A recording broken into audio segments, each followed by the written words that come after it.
Hello and welcome to the CIBSE West Midlands region vlog and podcast. My name is Josh Brownlee and I'm joined today by Adam Selvey from Ramboll. Great to have you here today. Pleasure to be here. It's interesting to be talking about various different things, but let's see where we go. Good, excellent. Adam is a chartered building services engineer and a fellow, leading a team of building engineers. He's got 31 years of experience in the design of mechanical, electrical and public health services. His experience in building services engineering and renewable energy systems have been gained by working for both contractors and consultants. He's also had experience as a project director on various large, high-profile international projects in Egypt, Abu Dhabi and Dubai, which involved liaising with local consultants and specialist consultants. He has a passion and a keen interest in sustainability and design solutions. He's very enthusiastic about engineering and new technology and wants to push building services engineering to develop new ideas and innovations. He's the UK Technical Design Excellence Director for Ramboll, which sees him working on projects and strategies worldwide, based here in the West Midlands region in Birmingham, but with a national role. That's quite an introduction. Welcome. Thank you, Josh. Thank you. What does that all mean? What does that all mean? It means that throughout my career, I've done different things, and as I said, the progressive things. So I'll start a little bit from the beginning. I was an apprentice. I was an apprentice that worked for a business that was Howe Engineering, a very famous business in the Midlands. That has obviously morphed into a number of different iterations, and it's now Tilby Douglas Engineering. And that I started off being an electrical engineer.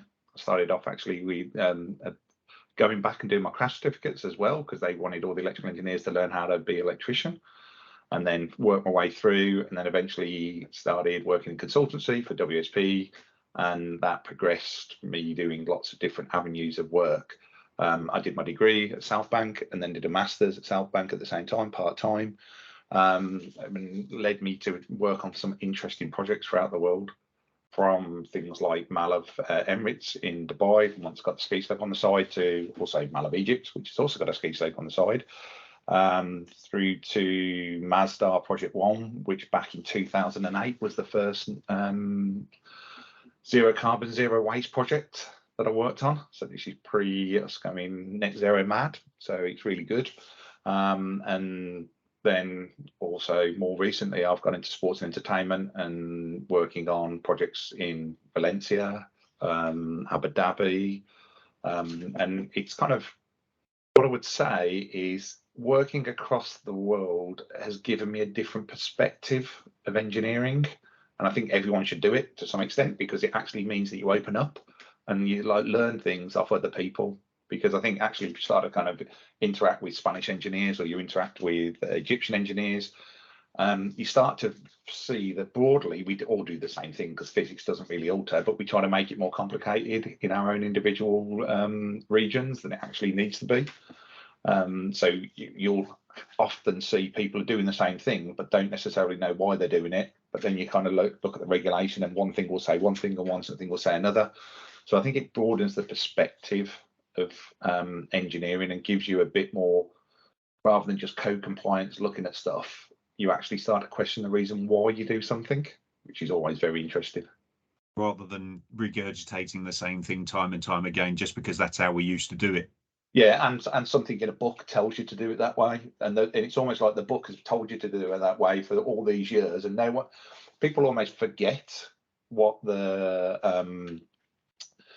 they forget what we're actually about, and they forget what we're trying to do, and then they look back at this code or this number in the code book, and you can actually find sometimes nobody around actually understands what the number was, because what's happened over time is the people who originally decided what the number was have left, they've retired, they've done all these other things, and then eventually the number just kind of cascades down, and everyone's still going, oh, it's 27.3 or whatever it is, and people are still going, no, we'll do that, and then they don't actually understand why it was.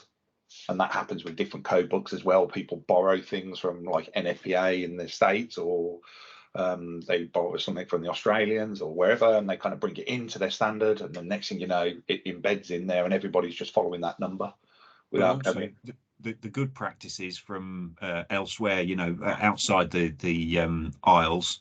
There's some really good technologies and processes and techniques and fundamentals that can be applied elsewhere as well as things change. Yes. Try and rephrase this slightly differently than I would normally do if I'm not on a blog. If you are into MEP and you want to see some really top quality MEP, go to Korea.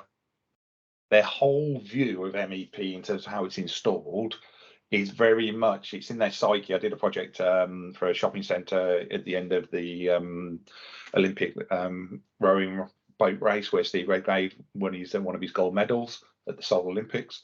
And the interesting thing, the client took us around a number of their developments and we started looking, and you could see perfectly spiral wrapped pipe work with the right colours, and the flows were all in the right place at the right time. It was beautiful in terms of how you looked at it, but it's the fact that they took their manufacturing view of the world and their manufacturing culture into the construction industry. So it gives you a different view, and you can see that people do things in certain ways better than we do, or we do for certain bits better than them. So I think it's good to go and experience other things around the world. Yeah. So that leads me to kind of be able to look at how we set technical strategy, both in the UK, but also as well, I'm on our Global Design Excellence Board, and we do design reviews around the world. So you'll get called in to review a project from a particular area, and then you'll have discussions about how that should evolve or what should happen on it. But then you can take that learning back into your own business, so you can start to understand these things. And is that physically going abroad as well as doing it from an office or from home or a satellite office? Sometimes, I mean, COVID and pandemic has changed that. My travel, my carbon footprint has reduced. One of the architects that I do a lot of work with, I was having a drink with him the other night, and we were talking about this, and we were all saying actually our carbon footprint has reduced massively since COVID, because certain stuff we now do online. Yeah. And as we're doing that with other projects in the UK, I think the good thing with it, what's happened, and this is a natural progression of where we're getting, it's enabling us to connect with skills no matter where they are. And I think that's a good thing for Birmingham engineers, as well as a good thing for other engineers, because you can start to join the dots and work out where skills are. So for instance, our guys in Finland actually have proper refrigeration engineers. Not that many MEP consultants in the UK have proper refrigeration engineers, but they're designing CO2 refrigeration systems.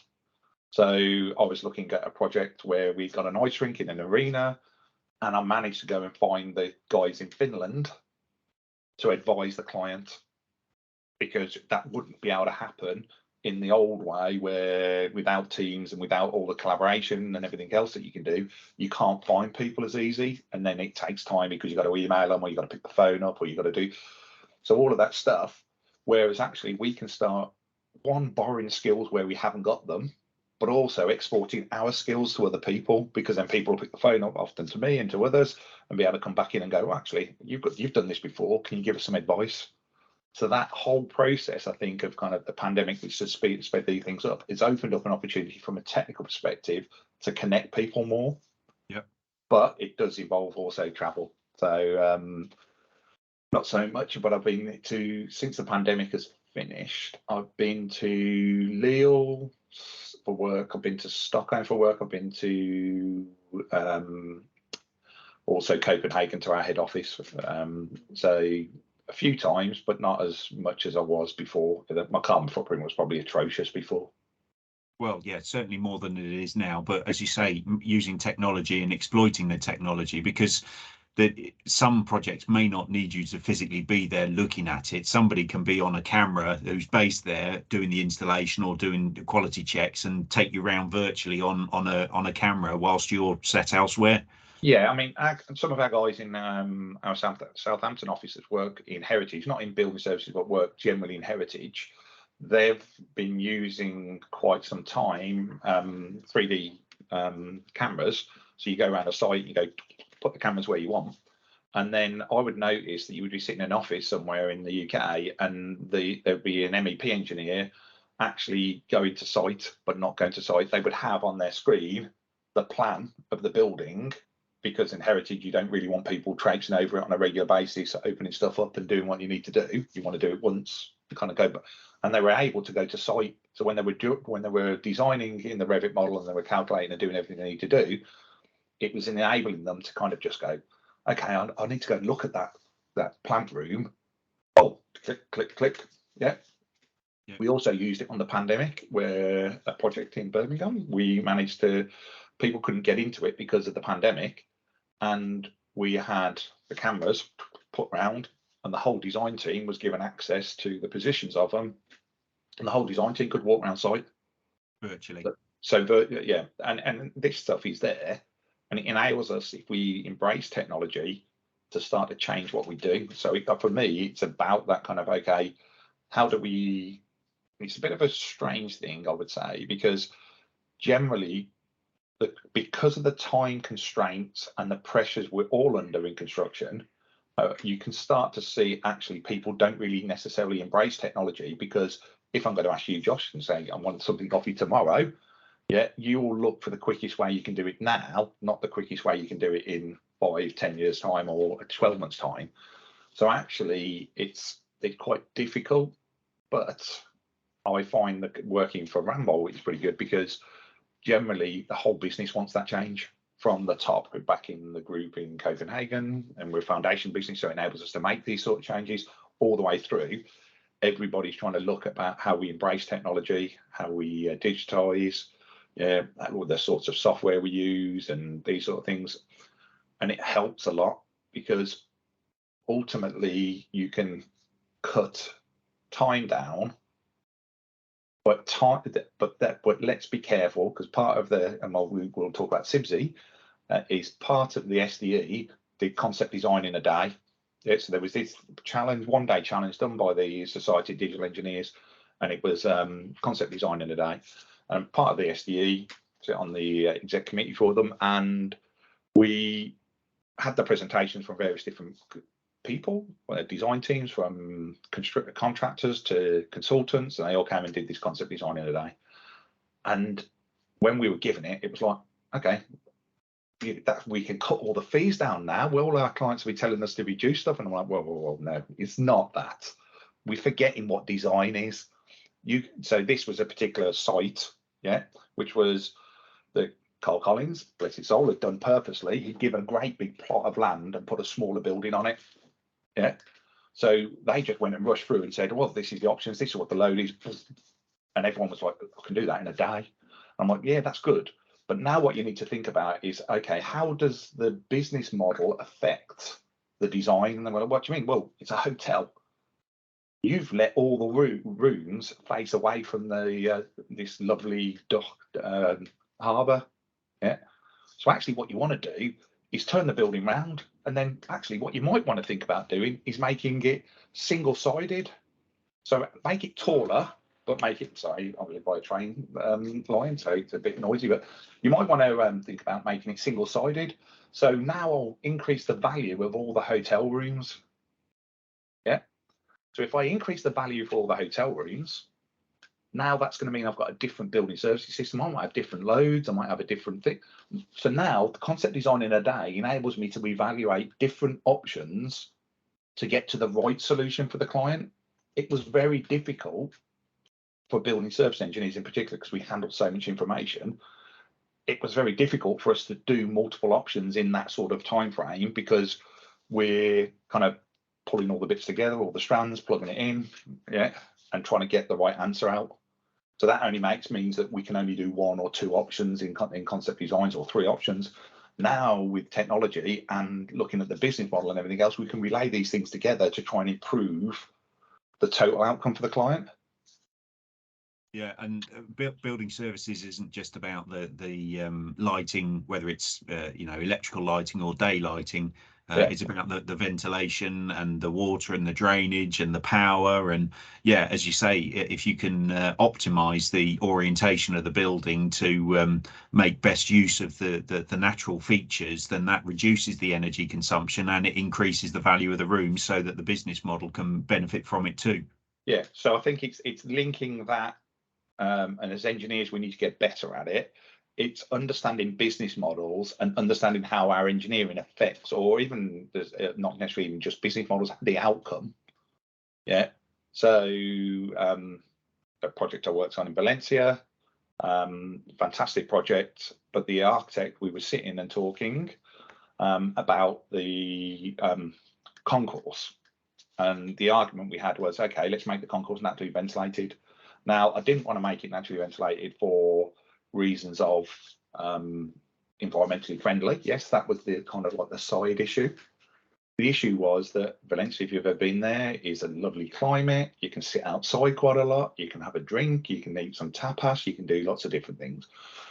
So this space got designed, multi-layered space, yeah, with natural ventilation, but actually all the concessions that would have been stuffed under the breakers weren't stuffed under the breakers. They were pulled out into the concourse. They were pulled out into this multi-level square plaza area. And it now means they can rent some of these restaurants and bars and everything else out to other people, and that thing can be used 365 days a year, and you can sit watching the sun come down. So actually, it's the process of this, of understanding. Years ago, when I worked for WSP, there was again, transport guy, graduate, absolutely brilliant, because again, similar sort of thing. They got a building with the harbour, they got the design challenge, they were going off.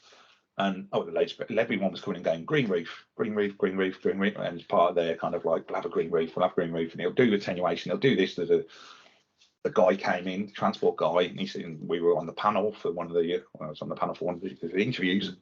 So the guy comes in from the transport team, and he goes, stand on the roof. He says, do me a favour, can you all close your eyes? And closes their eyes. And he went, imagine you've got a drink in your hand. Oh, yeah, this is good. And imagine the sun's coming down over the top of the harbour. Yeah. And he says, and there's music playing in the background, your favourite songs playing, and it's a warm, sunny day. And there's this little pontoon in the middle where another band's playing, and it's describing this thing. And he says, and imagine you've got your shoes off, and you're now sat, you can feel the grass under your feet. Yeah. And all of a sudden, he goes, you're standing on the green roof, but we've monetized it because we've managed to put a bar on the top of the building, and somebody goes up there, or a bar or a restaurant, and the green roof's there, and so all of a sudden he get the person that was presenting, they get it. Everyone else was just going, it's a green roof. Whereas he was going, no, I'm going to make it a green roof, and I'm also going to add value into the scheme. So, and I think building service engineers have got a lot to offer in this space, because it's not just about energy. We've got a lot of other skills that can help us kind of really improve what we do. Yeah, and it's all those elements intertwined with one another that work with the glazing and the structure and the stairs and the walls and all of the other design disciplines in a project and in a building that affect each other. Yes, I do have one of the things. I have a big St Bernard. Always keep me busy. He's just going to the back. Apologies. That's all right. No worries. So you're working from home today, but first job, engineering job out of education was how group, did you say? Well, no, in education. So basically, I was an apprentice. I left school at 16. I remember at a so I remember lots of things about that day. It was crazy. So I left school at 16. Well, before that, I went for an interview. I remember it was a wet day. It was raining. I remember the Wonder Stuff Sides of a Cow was playing on the radio. My auntie drove me over from where I lived over to like West Brom, and then I had an interview. And I remember Mike Lewis we had this interview, everything was going good. And he said, you've got the job. How are you going to get here? And I went, my uncles are going to bring me. And they were like, your uncles? Because my two uncles work for Howe Engineering. And it was like, oh, you should have just said you'd have got the job straight away. Howe Engineering was back then it was a very family orientated businesses. You went down the list and you could find like loads of people that were related to each other. So it was a great place to work. But then when I got back home, I got my mum and my dad on my case going, you need to go and do A levels, you need to leave. And I'm like, no, I've got myself a job. I'm going to get my uncle Keith and my uncle Ivan are going to take me whenever I need to get there, because it's fair distance from my house. And it's like, no, I do this. So, and I knew what I wanted to do from the age of an early age. I knew I wanted to be in buildings. I knew I wanted to be an engineer. Didn't quite know what engineer I wanted to be in buildings, but I wanted to be doing that. Yeah. Saw a project, I saw a load of documentaries about how they built a skyscraper in New York and was just fascinated by it. Like loads of family in the industry. So it's just like natural progression for me was to come in and be an engineer. And then the reason why I chose electrical engineer was I was given a choice. So my two uncles are public health basis. My granddad was a plumber. One of my uncles is an electrician. So I was like, I need to balance the family up. So that's how I chose what to be. Was just I chose to be an electrical engineer at the time to balance the family. Okay. But I remember having that stand-up row in my nan's living room with my uncles there, my mum and my dad, telling them I'm leaving school, and they were going, you can't leave school. I'm like, I'm leaving. So then I did, like I said, part 1, part 2, C-cigarette, all through to O&C, H&C, and then my degree at South Bank for 4 years and 2 years masters later on in my career. Okay. And is there, other than your uncles and your family, is there anybody else that supported your professional development you'd like to acknowledge? Oh, I've got. If you're an electrical engineer in the Midlands, and you've got, and you're of a certain age, and this will be the thing, then lots of people will go. My first father-in-law from a late wife, and my first father-in-law is a guy called Edwin Norton. Lots of people had him on their O&C and H&C. Lecturer. Eddie was a brilliant lecturer, and he's a very clever guy, very, very clever guy. No, absolutely brilliant guy. I still speak to him. My late wife's father-in-law. He's really, really good. Obviously retired now, quite some time, but he's very good. And also, I'd like to thank, as I said, just generally the engineers I've worked with. I've worked with some really, really good engineers that have given me a good foundation on what I've done. Yeah, I've been lucky, I think.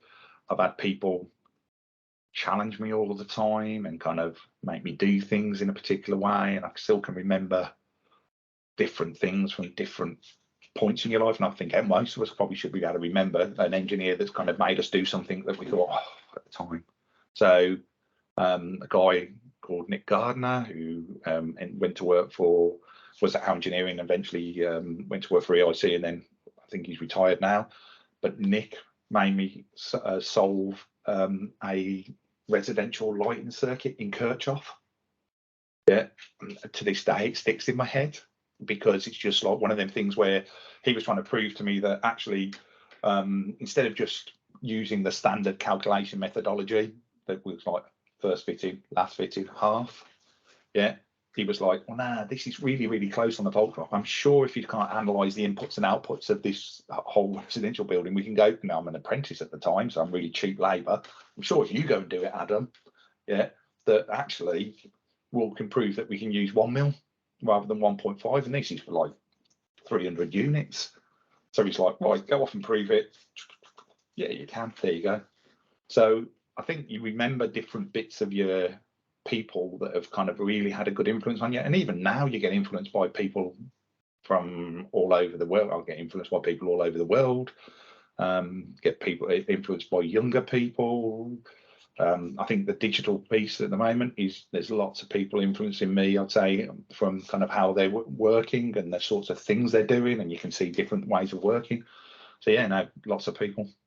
And talking of younger and early career engineers and graduates, is there anybody that you'd like to recognise, or any STEM outreach activities? At the moment, most of them, I'd say, are younger people, not necessarily into the STEM or outreach. I think the problem with the industry at the moment is the industry went, particularly in consulting, has gone very graduate focused, and it needs to kind of go back to its roots a bit. I fundamentally believe we need a diverse workforce. Yeah.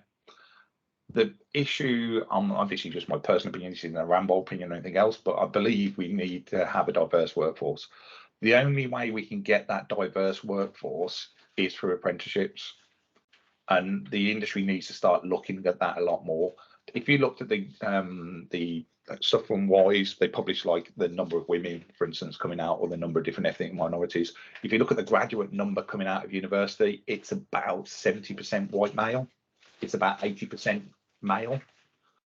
So if we just leave it for the universities to feed us, yeah, we're not going to have a diverse workforce. Yeah, but if we grasp apprenticeships, give the opportunity to more young people from different sort of backgrounds, then actually we can improve our longer term in the next 5, 10, 20 years. We can improve the workforce. And a diverse workforce is not necessarily just about, okay, we want people that look different. No, we need people that think different. Yeah, and it's that thinking differently that challenges the processes that we've got ingrained in us. Yeah, for the better. Yes, correct. And that's for me, that's what having a diverse workforce is. That's what we went back to the discussion we're having about international working. That perspective of seeing how people view the world differently than me is a very good thing, because that kind of helps you kind of understand how to evolve what you do.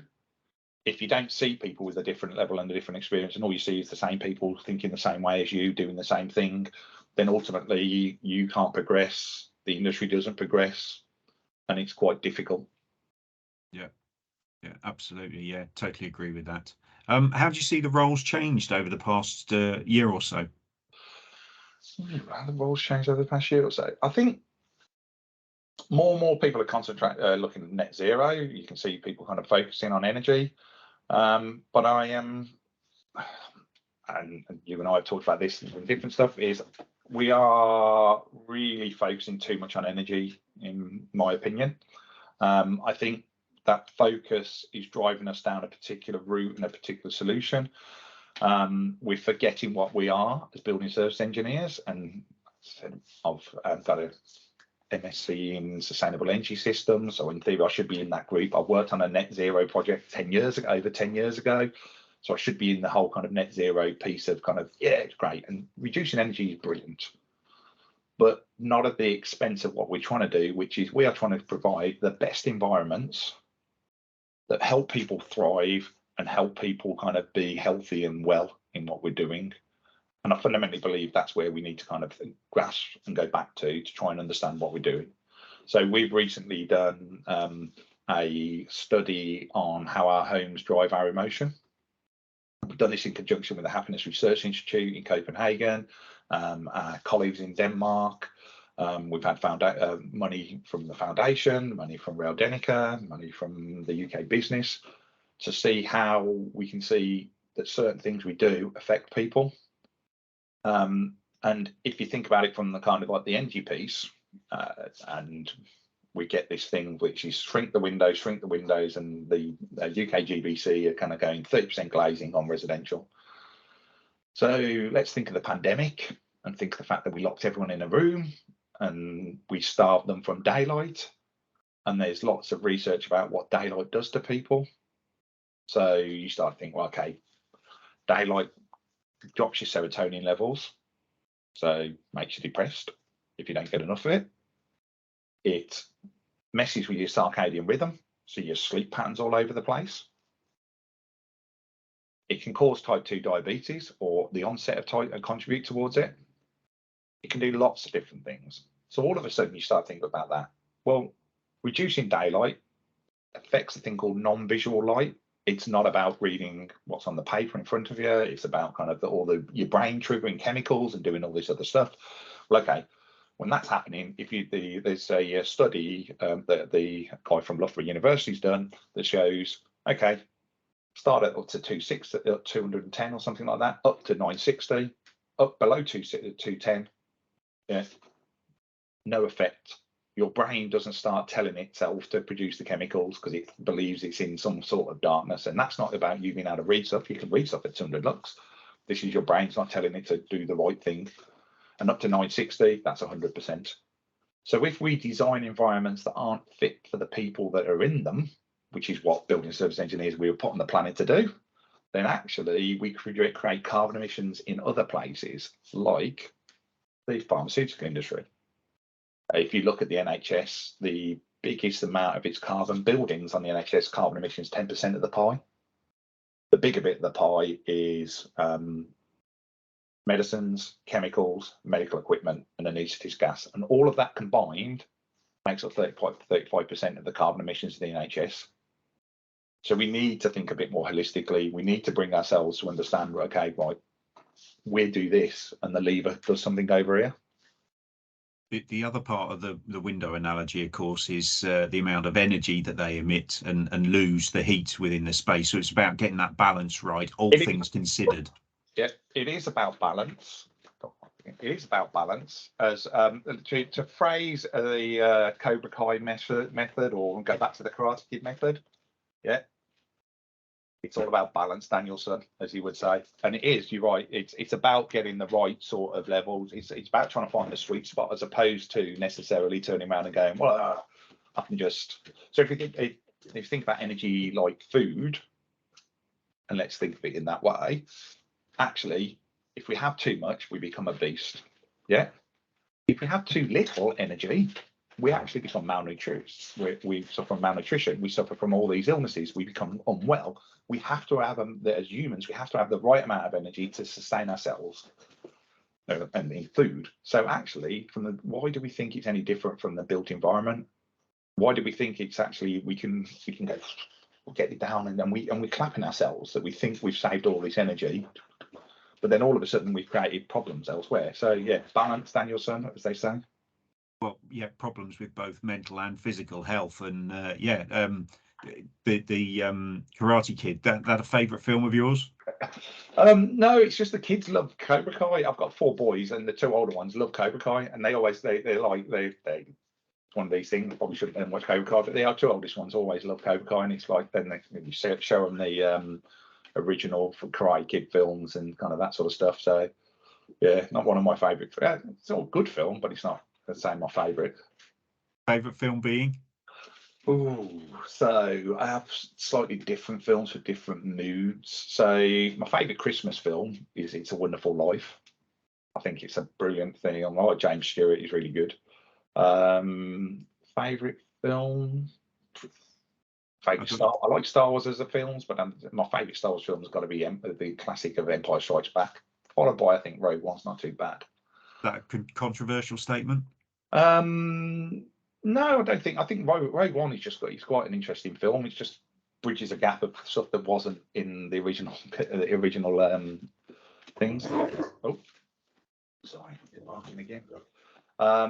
So yeah, I think that's good. But I'm trying to think what else I like Flash Gordon as a kind of like a bit of a film to watch. And I think it's because as well I've got a number of autistic son that loves Queen. Absolutely love Queen. He'll sing it all day and kind of like likes to. It was really weird. He sung "We Will Rock You" before he spoke any words. Wow, which is a bit really strange, but yeah. So we I've got to. You'd have thought that the amount he plays Queen, I'd be a bit sick of it all, but I know I like Brian Bressett in Flash Gordon. That's quite a good thing. I went to watch the Elvis film and was fascinated about some of the history that I hadn't appreciated until that point.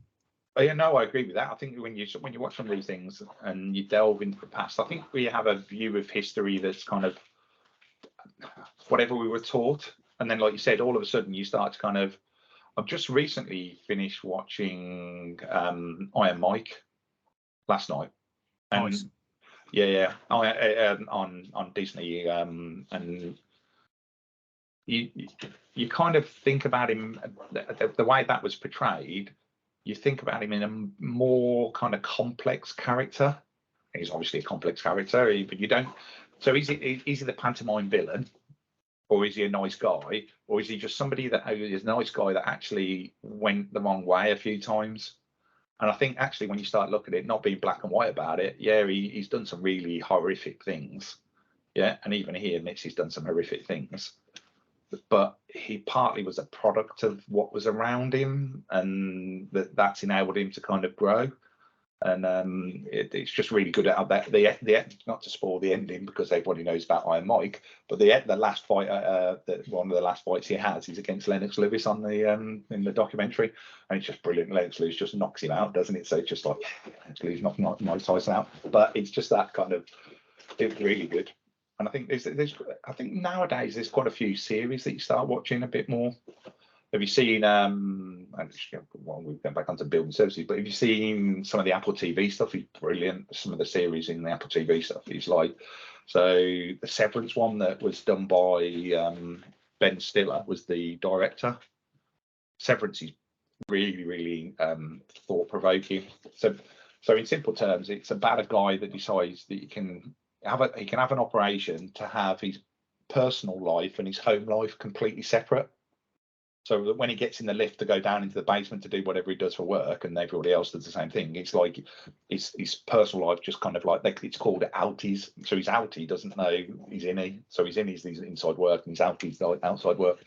And it kind of unfolds into how complex the characters were in terms of kind of the things that had happened to them to get to a point to decide, I'm going to stop my my knowledge of what happens to me in my personal life and my outside and my inside work. So it's that, but they've Apple TV have got some really, really good, I think I'd recommend it for anyone. They've got some really good series to watch. They're quite interesting. Such as? I said Severance. Everybody loves Ted Lasso. Have you seen Ted Lasso? I haven't, but I'll certainly look it up. Ted Lasso is it's a comedy.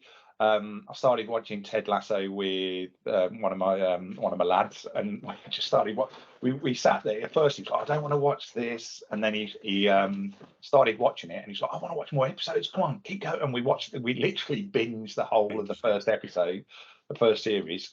And it's Ted Lasso is about going back to working in the sports entertainment sector. It's quite funny. It's about an American a low-grade American football manager who comes to the UK to manage a low-level Premier League team.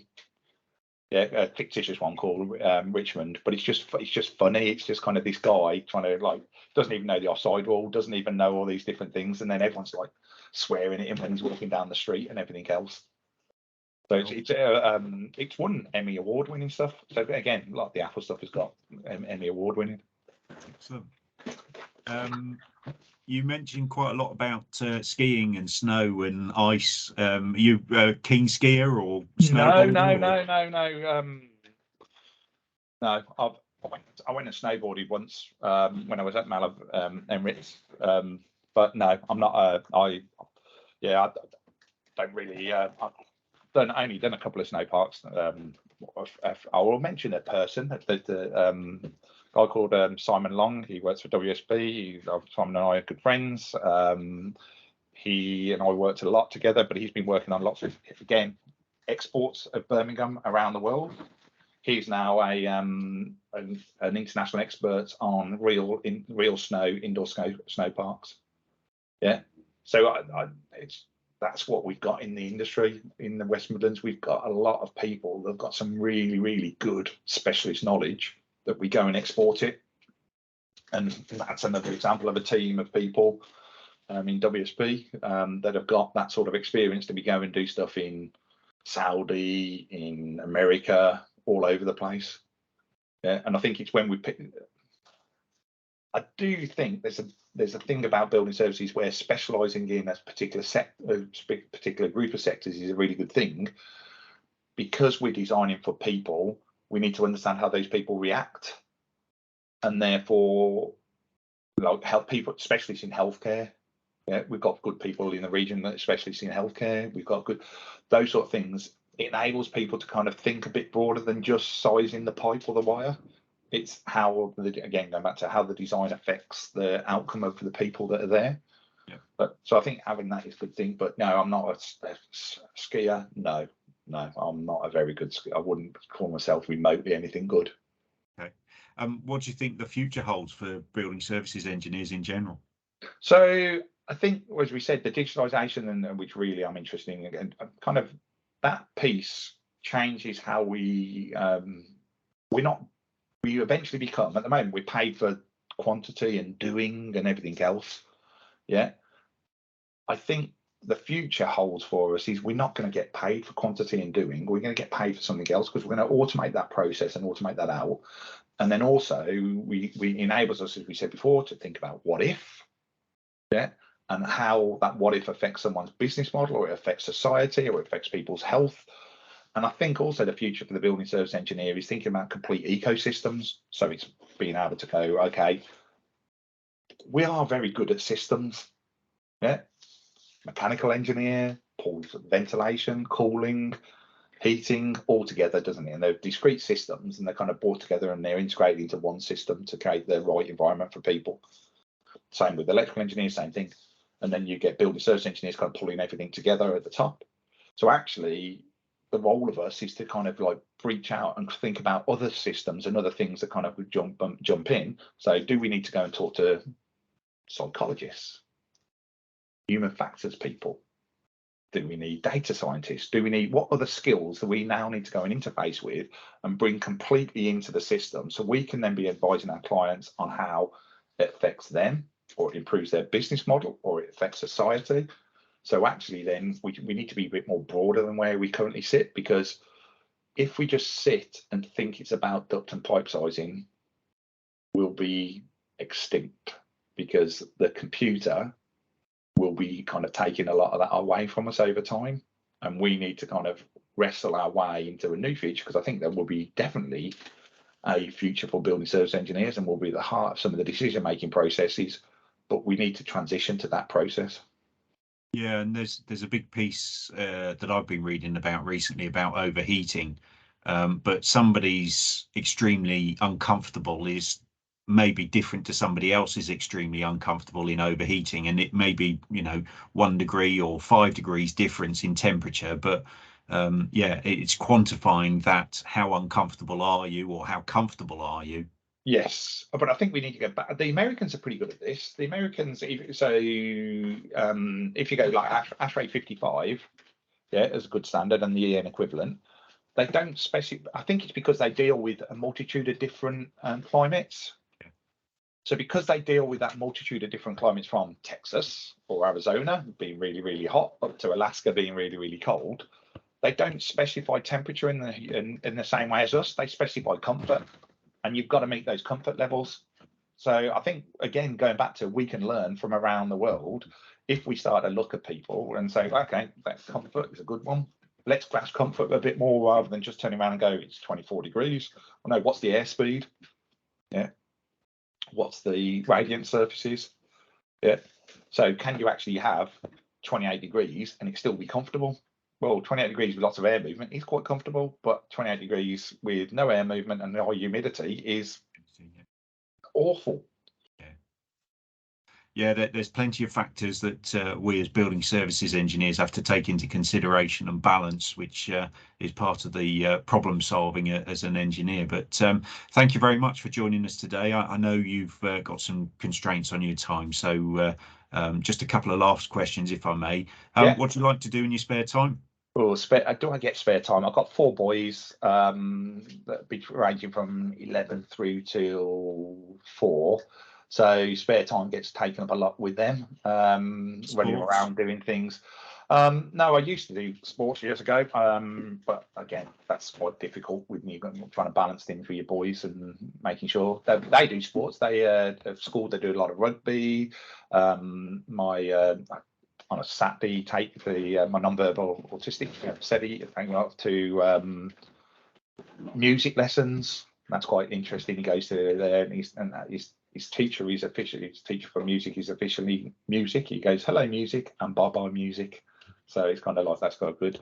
And then I've got as you've seen, I've got a St Bernard that the dog takes up time and kind of going on walks and doing stuff. Yeah, and then I think also as well, lots of looking at different. I spend a lot of time researching and doing stuff because I'm interested in kind of like outcomes of things and going and looking at different things. So, but that's when you've got your mobile phone on you and you're doing things. I think But and then I like going on holiday when you get the times when you can create that downtime. And as a family, just as an end of, if you think of it, is this does bring it to an end. One of the things we like doing is going to ends. Yeah. So going to Land's End, John O'Groats, Lizard, that sort of stuff, the Sagres. And so when we're on holiday, we try and find the furthest place of somewhere and get to it. So it's kind of like, can you go there? So we've been to some, we've had some really lame ends. So like you can get the most northerly pub in North Wales, yeah, or which is out heading towards Anglesey or somewhere. But also as well, we've done I can't remember exactly where it is, but it's the lighthouse that's in Scotland. That's right on. I mean, you have to drive like 3 hours away, sort of thing, from places like Glasgow or somewhere like that. You go 3 hours like west, and you get to it, and they've got a ferry that goes to Balamoring. So we've been to places like that as well. So there's usually there's usually photos of us in the back in the office. I've got like a board when my wife did for me of all of us going to where we go on an end. Oh, and also I'll do my last confession. Sing something along, but no, this I'm a Titanic. Yeah, I love the Titanic. Yeah, so much so in the 100-year commemoration, I went to Belfast and ended up going around the Titanic Museum.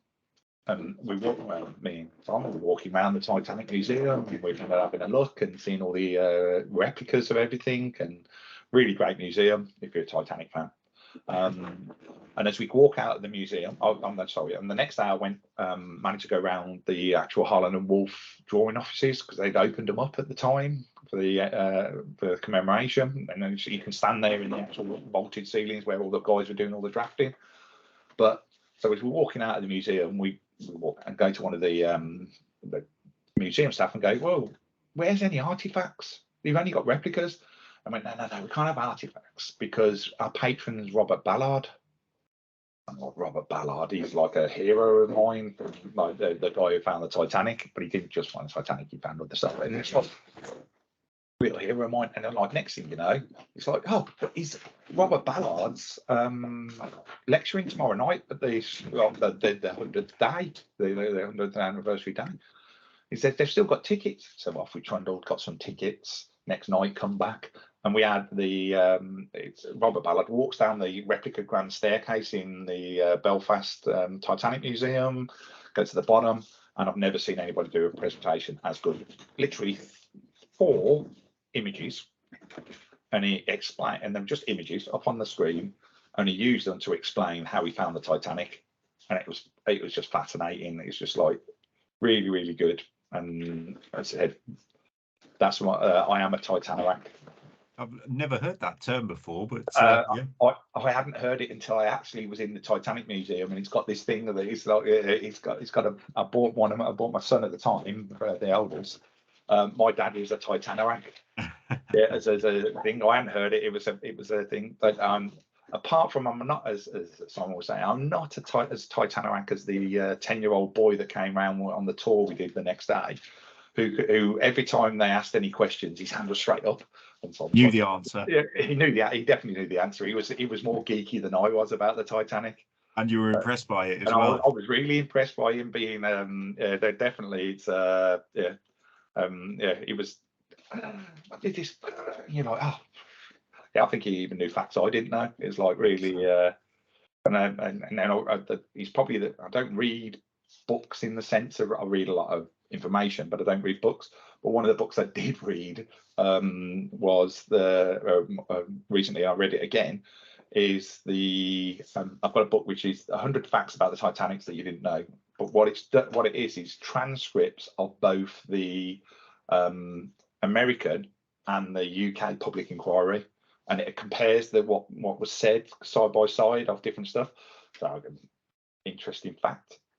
Depending on whether you were male or female and which side of the boat you went to, yeah, if you went to Captain Murdoch, yeah, you were less likely to survive. If you went to light honour side, you were more likely to side, because I think in the end it was they were basically, what the one realised women and children first wasn't going to work and just got everyone out.